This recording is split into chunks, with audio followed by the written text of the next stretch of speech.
오늘 아침 우리에게 주시는 하나님 말씀은 열왕기상 1장 1절로 10절까지의 말씀입니다. 열왕기상 1장 1절로 10절까지의 말씀을 봉독하겠습니다. 다윗 왕이 나이가 많아 늙으니 이불을 덮어도 따뜻하지 아니한지라. 그의 시종들이 왕께 아뢰되 우리 주 왕을 위하여 젊은 처녀 하나를 구하여 그로 왕을 받들어 모시게 하고 왕의 품에 누워 우리 주 왕으로 따뜻하시게 하리이다 하고 이스라엘 사방 영토 내에 아리따운 처녀를 구하던 중 수넴 여자 아비삭을 얻어 왕께 데려왔으니 이 처녀는 심히 아름다워 그가 왕을 받들어 시중 들었으나 왕이 잠자리는 같이 하지 아니하였더라. 그때 학깃의 아들 아도니아가 스스로 높여서 이르기를 내가 왕이 되리라 하고 자기를 위하여 병거와 기병과 호위병 50명을 준비하니 그는 압살롬 다음에 태어난 자요 용모가 심히 준수한 자라. 그의 아버지가 내가 어찌하여 그리하였느냐고 하는 말로 한 번도 그를 섭섭하게 한 일이 없었더라. 아도니아가 수르야의 아들 요압과 제사장 아비아달과 모의하니 그들이 따르고 도우나 제사장 사독과 여호야다의 아들 브나야와 선지자 나단과 시므이와 레이와 다윗의 용사들은 아도니아와 같이 하지 아니하였더라. 아도니아가 에느로게일 근방 소헬렛 바위 곁에서 양과 소와 살찐 송아지를 잡고 왕자 곧 자기의 모든 동생과 왕의 신하된 유다 모든 사람을 다 청하였으나 선지자 나단과 브나야와 용사들과 자기 동생 솔로몬은 청하지 아니하였더라. 아멘. 자, 오늘서부터 10월까지 2달 동안에 우리가 열왕기상을 묵상하게 됩니다. 열왕기상은 22장까지 되어져 있는데 사실 열왕기상이 있고 그 다음에 이어서 열왕기하가 이어지는데 이 열왕기상과 열왕기하는 우리 지금 가지고 있는 책은 두 권으로 이렇게 나누어져 있습니다만 구약 성경이 원래 히브리어로 기록된 히브리어 성경이 원문인데 히브리어 성경 원문에는 바로 이 열왕기상, 열왕기하가 한 권으로 되어져 있습니다. 그래서 이 한 권으로 되어져 있는 이 책이 왕들의 그 이름을 따서 그 왕들이라고 하는 그런 제목을 가지고 있는 그런 책이 바로 열왕기서가 됩니다. 자, 그런데 이 히브리어 성경을 BC 2세기경쯤에 예수님 오시기 한 2세기 전쯤에 바로 이 히브리어 성경을 그 당시에 이제 헬라 제국이 온 세상을 다스리면서 이제 헬라어로 이 구약 히브리어 성경을 번역을 하게 됩니다. 그래서 구약 성경을 헬라어로 번역한 그 헬라어 성경을 우리가 70인경 이렇게 부르는데 그 70인경에서부터 바로 이 열왕기상과 열왕기하를 두 권으로 이렇게 분리해서 번역을 하게 됐습니다. 그리고 난 다음에 바로 그 헬라어 성경을 이제 로마 시대에 바로 그 라틴어를 사용하면서 라틴어로 번역을 하고 그 라틴어가 오랜 동안에 사용되어지다가 나중에 와서 이제 독일어로 번역되고 영어로 번역되고 그러면서 계속 그 전통에 따라서 바로 열왕기상, 열왕기하 이렇게 둘로 구분해서 성경이 이렇게 구성을 하게 되었습니다. 자, 우리가 이 열왕기상을 이제 22장까지 2달 동안에 이렇게 묵상하는 가운데 사실 그 이제 앞에 사무엘상, 사무엘하를 우리가 이미 작년도에 다 이것을 매일 성경을 가지고 묵상한 바가 있습니다. 자, 사무엘상은 사울 왕의 이야기가 가득 담겨져 있습니다. 그리고 사무엘상 31장에서 이 사울 왕이 블레셋과의 전쟁에서 죽음을 맞게 되어지고 난 다음 사무엘하로 넘어오면서 이제 다윗 왕이 다윗이 왕이 되어지면서 사무엘하는 다윗 왕의 이야기로 우리가 쭉 묵상을 한 바가 있습니다. 자, 그리고 난 후 이제 이 사무엘하 맨 마지막으로 가게 되게 되면 바로 이제 다윗이 그 바세바 사건으로 말미암아 많은 고난도 겪고 역경도 겪고 또 그 아들 압살롬이 반역도 하고 이런 많은 그런 세월들을 보내고 난 다음에 이제 다윗의 통치 말년쯤 이르러서 열왕기상으로 넘어오면서 바로 이 열왕기상에서 바로 오늘 본문에 우리가 보았던 것처럼 다윗 왕이 나이가 많아 늙으면서 이제 그 다음 다윗을 이어서 솔로몬이 왕이 되어지는, 그래서 우리가 이제 며칠 동안 이 1장의 말씀을 며칠 읽게 되는데 바로 이 1장에서 솔로몬이 왕으로 즉위하는 그런 과정의 이야기들을 우리가 열왕기상 1장에서 보게 될 것입니다. 자, 이 열왕기서는 어찌 보게 되면 우리로 얘기하게 되면 조선 왕조 거의 500여 년이 넘는 그 세월에 조선 왕들의 이야기를 기록해 놓은 것이 조선 왕조 실록입니다. 자, 이 조선 왕조 실록은 왕들을 중심으로 해서 그 조선 왕조에 있었던 많은 이야기들을 적어놓고 있습니다. 물론 조선 왕조 실록처럼 자세하게 많은 사건들을 다 담지는 못하고 있습니다만 이처럼 유다 왕들에 대한, 이스라엘 왕들에 대한 이야기들을 쭉 기록하고 있는 것이 바로 이 열왕기의 이야기입니다. 그래서 열왕기 하까지 보게 되면 우리가 이번에는 2달 동안의 열왕기 상만 봅니다만 나중에 이제 열왕기 하까지 보게 되면 이제 맨 마지막에 남유다가 망하게 되는 이야기까지 바로 열왕기 하에 기록이 되어지는 것입니다. 자, 북이스라엘과 남유다로 분열되어지는 것은 솔로몬 왕 이후의 이야기입니다. 그래서 이제 열왕기상 우리가 본문을 이제 2달 동안 읽으면서 이 열왕기상 1장에서는 솔로몬이 왕이 되어지는 이야기서부터 시작해서 솔로몬 왕으로서의 그 통치 기간이 쭉 진행이 됩니다. 그래서 11장까지는 솔로몬 왕의 이야기가 가득한데, 그런데 나중에 가서 솔로몬 왕이 처음에는 하나님 앞에 지혜도 구하고 또 하나님 앞에서 참 지혜로운 믿음의 왕으로서 나라를 잘 다스리다가 솔로몬도 역시 마찬가지 나중에 가서는 큰 실수를 범하게 되고 하나님을 심지어는 떠나갈 만큼의 그런 악을 행하는 왕으로 이제 그의 말년을 보내게 됩니다. 그리고 난 다음에 이제 나라가 둘로 이제 분열되어지면서 북이스라엘과 남유다로 분열되어지지요. 자, 그래서 우리가 이제 읽게 되어지는 이 열왕기 상에서는 남유다의 4번째 왕까지, 그리고 북이스라엘에서는 8번째 왕까지의 이야기를 바로 이 열왕기 상에서 우리가 이제 보게 될 것입니다. 그런 관련된 역사적인 이야기들에 대해서는 차츰차츰 본문의 이야기를 하면서 이제 말씀드리도록 하겠습니다. 자, 이스라엘의 왕정 시대는 크게는 둘로 구분이 됩니다. 하나는 통일 왕국 시대, 그 다음 두 번째는 분열 왕국 시대입니다. 자, 사사 시대가 거의 끝나고 날 즈음에 사사 시대의 마지막에 가서 이제 이스라엘 백성들은 우리에게도 왕을 달라 이렇게 요구를 하면서 하나님은 원치 않으셨으나 이 이스라엘 백성들의 그 강한 요구 때문에 하나님께서는 사무엘을 통해서 그러면 저들의 말대로 왕을 세우라고 하면서 사울 왕을 세웠던 겁니다. 자, 그 사울 왕이 이스라엘의 왕정 시대, 왕이 다스리는 시대의 첫 번째 이스라엘의 왕이 된 겁니다.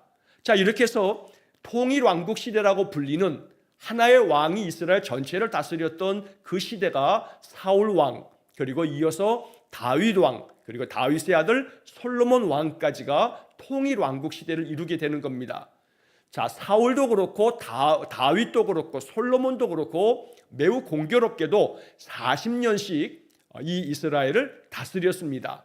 자, 역사적으로 보게 되면 연도로 따지면 주전, 그러니까 BC 1050년부터 1010년까지가 사울 왕이 통치했던 때이고 1010년부터 970년까지가 바로 다윗이 통치했던 때입니다.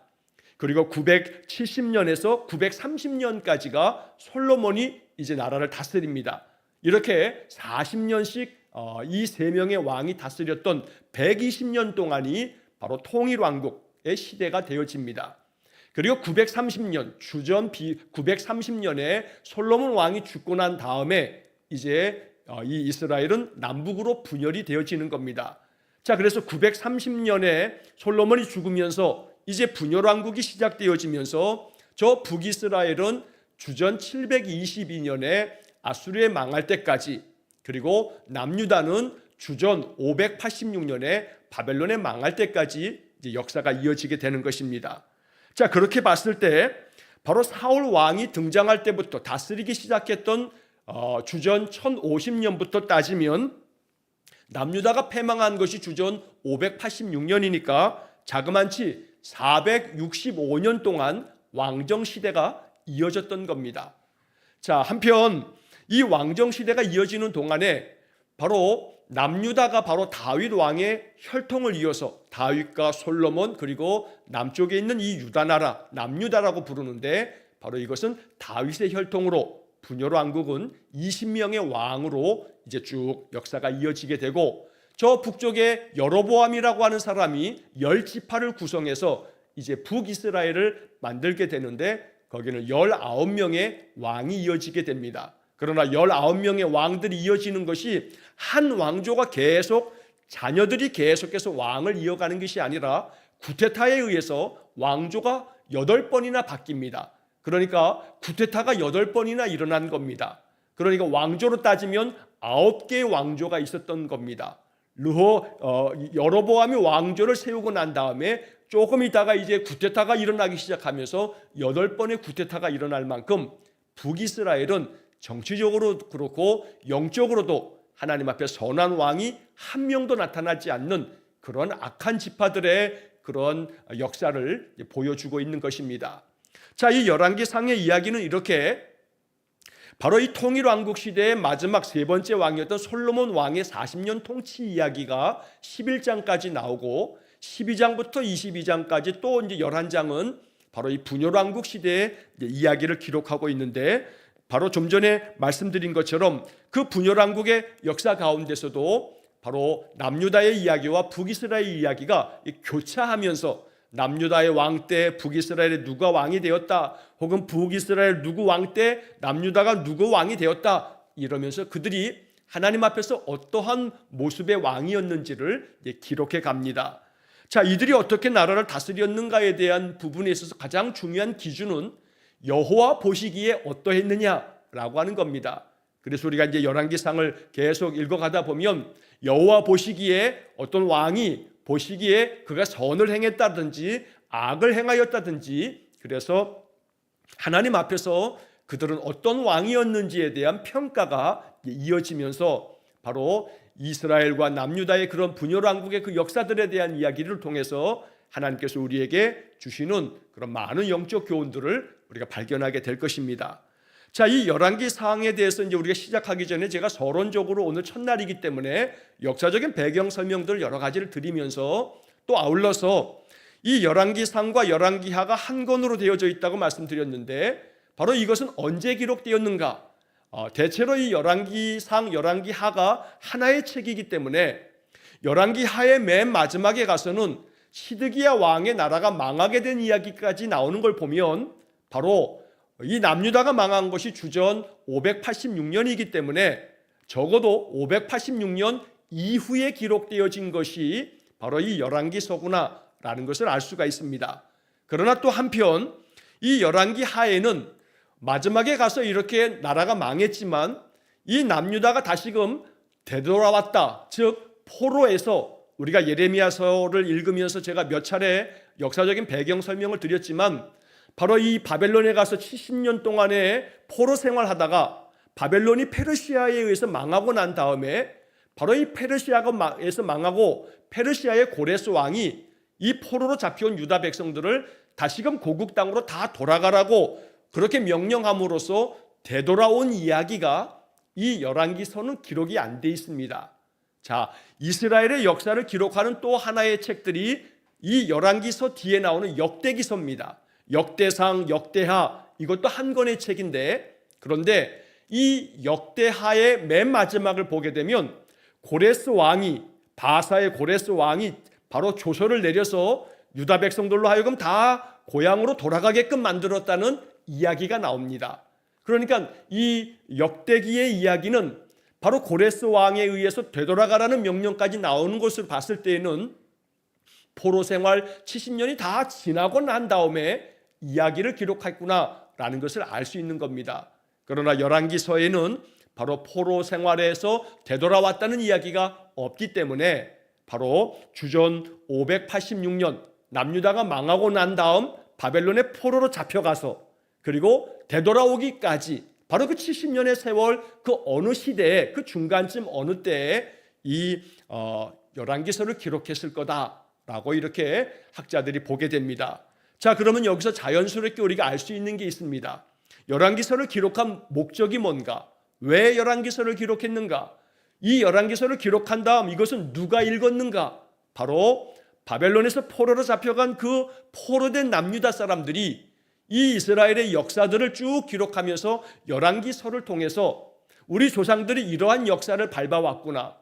그래서 이 북이스라엘은 이렇게 망했고 남유다는 결국은 이렇게 망했구나 하는 이 열왕기서의 이야기를 읽으면서 바로 바벨론 땅에서 포로 생활했던 이스라엘 남유다 백성들은 마음에 많은 영적 교훈을 얻게 되면서 그들이 그 70년 세월 동안에 영적으로 많이 새로워지는 그런 계기가 되었던 말씀이 바로 열왕기서의 말씀이다라고 볼 수가 있는 것입니다. 자, 이 외에 대한 이 역사에 대한 이야기들은 중간중간에 필요할 때마다 제가 보충해서 말씀을 드리도록 하겠습니다. 자, 이제 오늘 본문의 이야기로 이제 돌아오게 되면 열왕기상 1장 1절로 10절까지의 말씀에서 먼저 자, 그 앞부분 4절까지의 말씀에 보면 다윗 왕이 나이가 많아 늙었습니다. 자, 이불을 덮어도 따뜻하지 않았다라고 말씀하고 있습니다. 다윗 왕이 젊은 시절에 그저 골리앗도 넘어뜨릴 만큼 그렇게 아주 힘이 강성한 그런 청년 다윗 시대가 있었습니다. 그러나 다윗도 역시 마찬가지로 한 인간으로서 하나님이 만드신 이 피조 세계의 한 자연인으로서의 다윗은 나이가 많아지기 마련이고 나이 많아 늙으면 이불을 덮어도 따뜻하지 않을 만큼 몸의 혈액순환이 되지 않아 그저 손발이 차고 이 육신의 연약함, 육신의 쇠약함을 보여주고 있다는 겁니다. 어찌 보면 이 1절의 말씀은 참 다윗 왕이 이렇게 나이가 많아 늙어서 이렇게 온몸이 차가울 정도로 그렇게 되었다라고 하는 점에 있어서는 그저 인간적인 연민이 들기도 합니다. 그러나 한편 이 말씀을 이것은 하나님께서 정한 우리 인생이 가야 할 모든 모습들이다라고 하는 마음으로 읽으면서 이것이 위로가 될 수도 있어야겠습니다. 왜냐하면 내가 이렇게 나이가 많아서 내 몸에 여러 가지 많은 병이 찾아오고 내 몸이 이렇게 많이 상하고 약해질 때 우리 연세 많은 우리 성도님들은 마음이 약해질 수 있습니다. 그러나 오늘 이 1장 1절의 말씀을 보면 어찌 보면 이것이 동병상련의 마음처럼 다윗이 연민의 마음으로 볼 수도 있지만 또 한편에서는 우리의 마음에 위로가 되기도 합니다. 왜냐하면 그 위대했던 다윗 왕도 그 강성했던 다윗 왕도 이렇게 나이가 많아 늙으니 이렇게 육신이 쇠약해지고 연약해지는구나 라고 하는 점에서 이 세상 모든 사람들이 다 그와 같다라고 하는 것이 우리에게 한편 위안이 되기도 한다는 겁니다. 자, 어찌되었든 결국 이렇게 연약해지고 쇠약해진 나이 많은 다윗에게 그의 시종들이 즉 신하들이 왕에게 이렇게 이야기를 합니다. 자, 왕을 위해서 우리가 젊은 처녀 하나를 구해서 왕을 받들어 모시도록 하겠습니다. 그래 왕의 품에 누워서 왕으로 하여금 따뜻하게 해드리겠습니다. 이렇게 이야기하면서 이제 이스라엘 사방 영토에서 아리따운 처녀를 구해서 수넴 여자였던 이 아비삭이라고 하는 여자를 이제 왕에게 데려오게 됩니다. 자, 여기 수넴이라고 하는 지명이 나오는데 수넴이라고 하는 것은 이스라엘의 저 북쪽 지역에 있는 그런 성읍입니다. 자, 거기서 이제 아비삭이라고 하는 이 여인을 데려오게 되는데 자, 그런데 이 말씀을 전하면서 4절 말씀에서 이 처녀가 심히 아름다워 그가 왕을 받들어 시중 들었으나 왕이 잠자리는 같이 하지 아니하였더라 말씀합니다.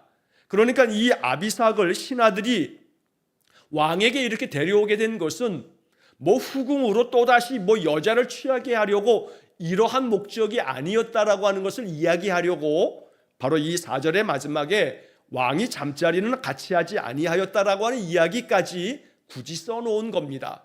그러니까 이 이야기를 성경학자들은 이렇게 해석을 하게 됩니다. 자, 여기 품에 누워라고 하는 이 말 때문에 이 다윗이 늙음악해도 또 여자를 취해서 여자를 품에 안았나? 사실은 그런 의미가 아니라는 겁니다. 여기 품에 누워라고 하는 이 표현의 말씀 2절에 나오는 이 말씀에 품에 누워라고 하는 이 글귀는 히브리어 성경에서는 샤카부 베크라고 하는 단어가 히브리어 원문에 나오는 단어들인데 자, 이 샤카부 베크라고 하는 품에 누워라고 번역된 이 말은 룻기 4장 16절에도 이 표현이 나옵니다. 그런데 룻기 4장 16절의 이 표현은 어떤 상황에 기록된 거냐면 바로 그 룻이 보아스랑 결혼을 해서 자녀를 낳게 됩니다. 그때 그의 룻의 시어머니인 나오미가 이 자기 며느리 룻이 낳은 그 손주들을 품에 안는 이야기를 써놓으면서 나오미가 아기를 받아 품에 품고 그의 양육자가 되니 여기에 품에 품고라고 하는 말이 오늘 본문에 나오는 말과 똑같은 히브리어로 되어져 있습니다. 그래서 이 이야기는 이불을 덮어도 따뜻하지 않을 만큼 온몸에 혈액순환이 되지 아니하며 손발이 차가워진 다윗 왕을 위해서 간병을 하도록, 이 다윗 왕의 그 노년의 이 다윗을 잘 이렇게 요양하도록 돕기 위해서, 요즘 말로 하면 요양보호사라고 말할 수도 있을 겁니다. 자, 그래서 그를 돕기 위한 간호사며 또 요양보호사며 연세 많은 이 다윗이 이렇게 그 몸을 따뜻하게 해드리겠다라고 하는, 바로 우리 주 왕으로 따뜻하시게 하리이다, 몸을 따뜻하게 한다라고 하는 것은 바로 혈액순환이 되지 않는 이 다윗의 이 늙어서 쇠약해진 이 몸을 돌보도록 하기 위해서 이 아비삭이라고 하는 여인을 택하여서 다윗에게 데려왔다 하는 이야기를 전하고 있는 것입니다. 자, 굳이 왜 1절부터 4절까지의 이야기가 필요하냐 하면 이렇게 쇠약해진 다윗을 바라보면서 바로 그 다음에 이제 이어지는 이야기가 5절 말씀에 그때에라는 말로 시작이 됩니다. 자, 이 그때라고 하는 이 말은 바로 그 앞에 나오는 1절부터 4절까지가 배경이 되는 겁니다. 자기 아버지가 왕인데 이 왕이 늙어서 나이가 많아지면서 손발이 차가워지고 몸이 쇠약해지고 그러면서 간병인이 있어야 할 만큼 그렇게 다윗 왕이 많이 병약해지면서 이제 그의 아들들 중에, 사실은 다윗의 많은 아들들 중에서 그 첫 번째 아들 암논은 그 자기의 이복 동생인 압살롬에 의해서 죽임을 당했습니다. 우리가 이제 사무엘 하에서 읽은 바가 있습니다. 그리고 그 중간에 둘째 아들이 길르압이라고 하는 아들도 있었는데 이 아들도 이미 죽었습니다. 사실은 이 아들들은 다윗이 왕이 됐을 때 처음에 7년 반 동안은 예루살렘 밑에 있는 헤브론 땅에서 왕이 되었을 때 그때 낳은 아들들입니다. 그때 6명의 아들들을 낳았는데 이 아들들이 다 어머니가 다른 6명의 어머니에게서 각각 낳았던 배다른 형제들인 겁니다. 자, 그래서 첫째 아들 암놈도 죽고 둘째 아들 길르압도 죽고 셋째 아들 압살롬도 죽고, 그러다 보니까 그 다음에 이제 순서가 넷째 아들인 아도니아가 남게 되는데, 자, 이 아도니아가 넷째 아들인데 자기 아버지가 이렇게 나이 많아 늙어서 병약해지고 이런 걸 보면서 이 넷째 아들 아도니아의 마음속에 이제는 내가 곧 왕이 되겠구나, 이제 아버지가 저렇게 간병인이 필요할 만큼 이렇게 되었으니 이제는 내가 곧 왕이 되겠어. 그러면서 이 넷째 아들 아도니아가 순서로 따지면 자기가 왕이 될 거라 하면서 이제 자기의 세력을 규합하는 이야기가 오늘 본문에 나오는 겁니다.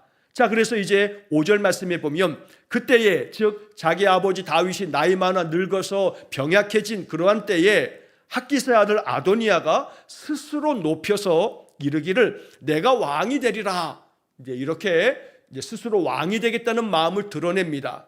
사실 이스라엘 백성들에게 왕이 세워질 때마다 하나님께서 선지자들을 보내서 왕에게 기름 부으면서 왕이 세워집니다. 왕을 세우는 것은 하나님께서 정하셔서 그 하나님의 뜻을 따라 세워지는 겁니다.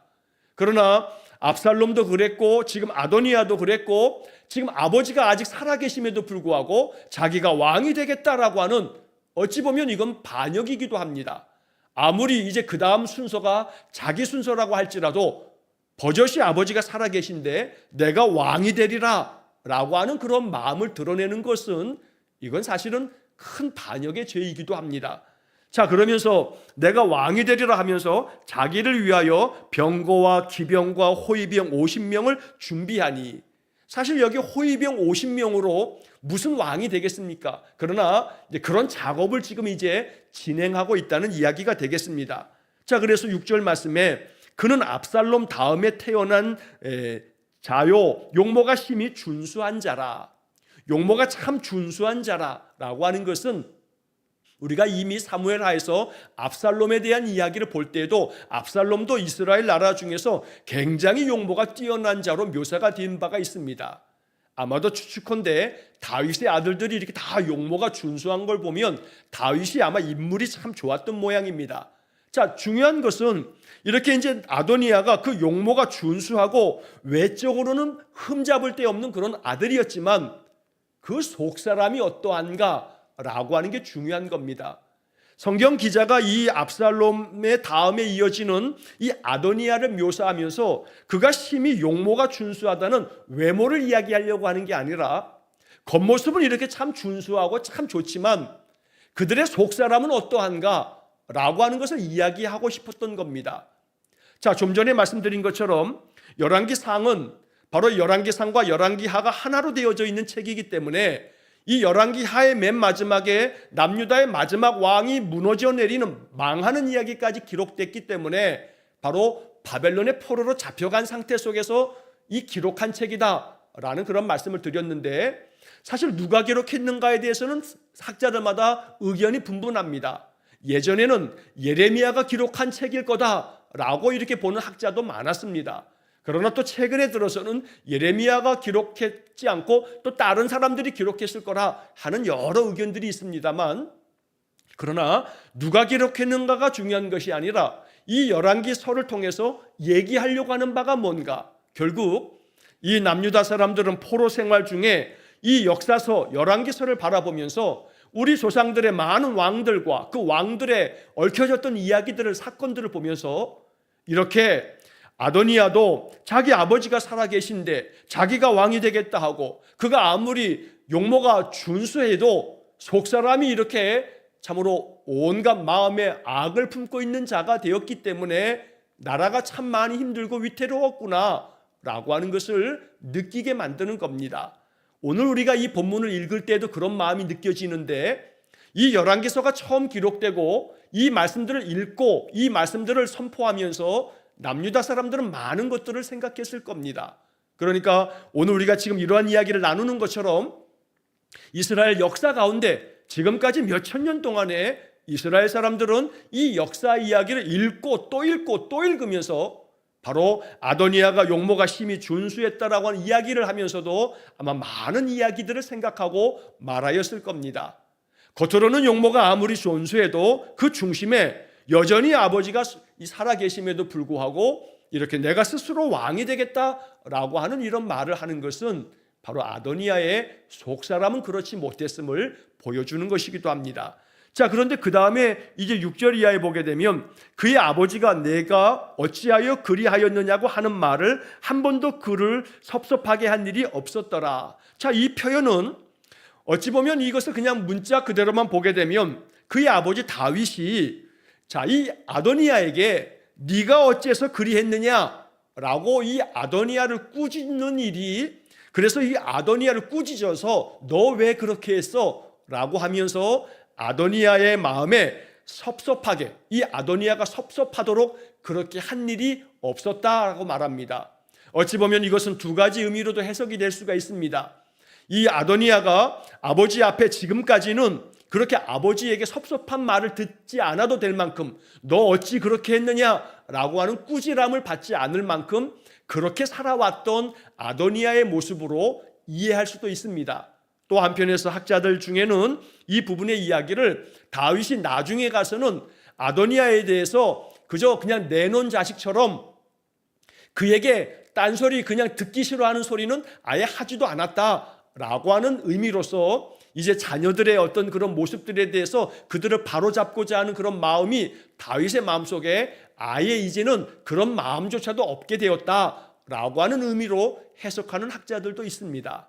그러나 저는 개인적으로 그러한 여러 견해가 있습니다만 오늘 본문의 말씀은 그냥 이 말씀 그대로, 글자 그대로 아도니아가 한때는 그 아버지 다윗의 마음에 섭섭한 소리를 그렇게 듣지 않아도 될 만큼 그렇게 잘 순종적인 그런 아들이었겠다라고 하는 측면으로 이 말씀을 읽고자 합니다. 자, 그런데 이제 그 다음 7절부터 10절까지의 말씀에서 아도니아가 자기의 세력을 귀합하면서 자, 수르야의 아들 요압과 제사장 아비아달과 모이하니라고 말합니다. 여기에 요압이라고 하는 사람과 아비아달이라고 하는 사람은 우리가 이미 사무엘 하에서 다윗 왕의 이야기를 읽으면서 다윗의 참모들이었던 것을 잘 압니다. 다윗의 군대장관 요압, 그리고 다윗의 그 때의 제사장으로서 아비아달, 이들은 다윗에게서 핵심적인 그런 신하들이었습니다. 그들이 모두가 다 아도니아의 편이 되었던 겁니다. 그래서 그를 따르고 그를 도와주었습니다. 자, 그러나 한편 사독과 브나야와 나단, 시므이, 레이, 그리고 그런 여러 많은 신하들은 아도니아와 같이 하지 아니하였더라라는 말씀이 나옵니다. 이렇게 해서 이제 신하들 가운데서도 세력이 둘로 양분되어지면서 이제 두 개의 세력이 정치적인 알력을 행하면서 싸움을 벌이는 그런 이 정치의 투쟁의 과정이 1장에서 아주 길게 기록이 되어집니다. 오늘 이 열왕기상 1장을 우리가 한 2, 3일 읽으면서 이 이야기 속에서 발견되어지는 것은 역시 하나님의 백성이긴 하여도 정치 현장이라고 하는 것은 아주 매우 냉혹하고 잔인하기 짝이 없습니다. 자, 그래서 정치적인 어떤 세력이 형성되어지게 되면 내 편이냐 네 편이냐 하면서 정치적인 싸움이 결국 죽음까지 부르는 그러한 이 인간사의 정치사라고 하는 것이 얼마나 이렇게 참으로 험악하고 죄악된가라고 하는 모습을 고스란히 보여주고 있는 것이 오늘 이 열왕기상 1장에 솔로몬이 왕이 될 때까지의 여러 가지 많은 어떤 정치적인 그런 대적들 간의 다툼을 우리가 보게 될 것입니다. 자, 어찌됐든 간에 아도니아가 이렇게 자기가 스스로 왕이 되겠다 하고 잔치를 벌입니다. 그러면서 잔치를 벌이면서 자기 편, 자기를 지지해 주는 사람들은 다 불러서 잔치를 벌이면서 자기에 대해서 반대하는 사람들에 대해서는 그들을 청하지 않습니다. 자, 그래서 10절 말씀에 보면 선지자 나단과 브나야와 용사들과 자기 동생 솔로몬은 그 잔치 자리에 청하지 아니하였더라 라고 말합니다. 자, 이 아도니아가 이렇게 이제 편을 나누면서 청하는 자가 있고 청하지 않는 자들이 있습니다. 그러면서 서로 갈등하게 되고 대적하게 되고, 그래서 결국 그 안에서 정치적인 그런 파워 게임, 결국 그 정치적인 알력이 심해지면서 큰 정치적 피바람이 불게 되어지는 것입니다. 자, 이 열왕기상 1장을 우리가 이제 한 2, 3일 읽으면서 이 말씀 속에서 우리가 봐야 할 그 당시의 어떤 역사적 상황, 그리고 그 역사적 상황이 오늘 우리 시대에는 어떤 의미가 있는가라고 하는 부분들을 우리가 이제 뒤에 부분에서 읽어가면서 살펴보도록 하겠습니다. 자, 오늘은 2달 동안의 열왕기상을 읽어가야 되기 때문에 여러 가지 배경 설명과 역사적인 이야기를 서두에서 좀 많이 했습니다. 오늘 본문의 이야기 이 한 가지를 통해서 우리가 봐야 할 것은 결국 다윗이 이제 나이 많아 늙어지는 것이 이제 어느 누구도 피할 수 없는 그 길을 다윗도 하나님의 그 섭리에 따라 따라가고 있다는 것이 우리에게 한편에서는 위안이 되고 이것이 인생임을 또 알아야 되겠고, 자, 아도니아가 이러한 틈을 타서 스스로 내가 왕이 되겠다는 그런 교만한 마음이 결국은 이제 아도니아도 죽음을 맞이하게 되는 이야기로 이제 우리가 이 열왕기상 앞부분에서 보게 될 것입니다. 탐욕에 휩싸여서 하나님께서 기름 부으셔서 왕이 되어지는 것을 모를 리 없건만 스스로 왕이 되겠다는 교만한 마음이 스스로 화를 자초하는 그런 모습인 것을 우리가 이제 앞으로 보게 될 것입니다. 정치적인 알력 싸움들이 계속되어지지만 그러나 그런 가운데서도 하나님의 역사하심과 하나님의 섭리하심이 계속되어지고 있음을 우리가 또 앞으로 보게 될 것입니다. 열왕기상을 통해서 하나님께서 여전히 역사의 주인 되시며 역사를 다스리시는 분은 하나님 되심을 우리가 계속해서 이 말씀들을 통해서 교훈을 얻게 될 것입니다. 오늘 우리가 사는 이 역사도 그리하고 한 개인의 삶의 역사도 마찬가지입니다. 우리의 모든 인생 역사의 주인은 여호와 하나님이십니다. 언제나 내 인생의 주인 되신 여호와 하나님 앞에 믿음 안에서 온전히 아름답게 순종하면서 아름다운 복된 삶이 되어지기를 주의 이름으로 간절히 축원합니다. 기도하겠습니다. 사랑이 많으신 아버지 하나님, 이제 우리가 2달 동안의 열왕기상을 통해서 이스라엘의 역사를 우리가 이제 살펴볼 터인데 이 말씀들을 통해서 역사적인 그런 많은 교훈들이 우리의 신앙의 삶에도 큰 유익이 되어지는 하나님 말씀 되게 주옵소서. 그래서 말씀을 통해서 깨닫게 되어지는 영적 교훈을 통해서 우리의 신앙과 삶이 더욱더 지혜로워지고 또 믿음이 더욱더 깊어져 가도록 우리에게 은혜를 내려 주옵소서. 9월을 시작하는 이 첫날, 이 한 달 우리의 모든 삶을 주님께 의탁하오며 예수님 이름으로 기도하옵나이다. 아멘. 우리 구주 예수 그리스도의 은혜와 하나님 아버지의 극진하신 사랑과 성령의 교통하심이 날마다 역사 가운데 그 모든 뜻을 이루어 가시는 하나님의 그 깊은 경륜을 믿고 하나님께서 내 삶의 역사 가운데에서도 늘 임재하셔서 나를 다스려 주시길 간절한 마음으로 기도하는 머리 숙인 귀한 성도들 위해와 저들 가정과 온 가족들 위해 영원토록 함께 하시길 축원하옵나이다. 아멘.